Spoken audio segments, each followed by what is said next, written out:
European global association. আপনারা যারা scholarship নিয়ে ইউরোপিয়ান সেনজেনভুক্ত কান্ট্রিতে পড়াশোনা করতে চান তাদের জন্য কিন্তু ফ্রান্স হতে পারে আপনাদের স্টাডি ডেস্টিনেশন। ফ্রান্সে অ্যাপ্লিকেশন করার ক্ষেত্রে মিনিমাম রিকোয়ারমেন্ট হচ্ছে ব্যাচেলার্সের জন্য আপনাদের এসএসসি এবং এইচএসসি এর রেজাল্টে 60% মার্কস ক্যারি করতে হবে এবং মাস্টার্সের ক্ষেত্রে ব্যাচেলার্সে 60% মার্কস ক্যারি করতে হবে।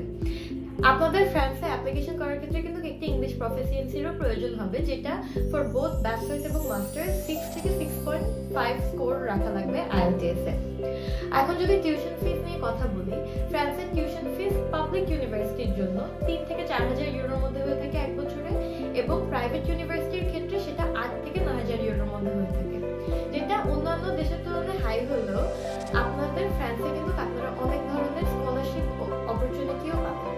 ফ্রান্সে আপ টু 50% পর্যন্ত কিন্তু স্কলারশিপ অ্যাভেল করা যায় throughout different scholarship programme.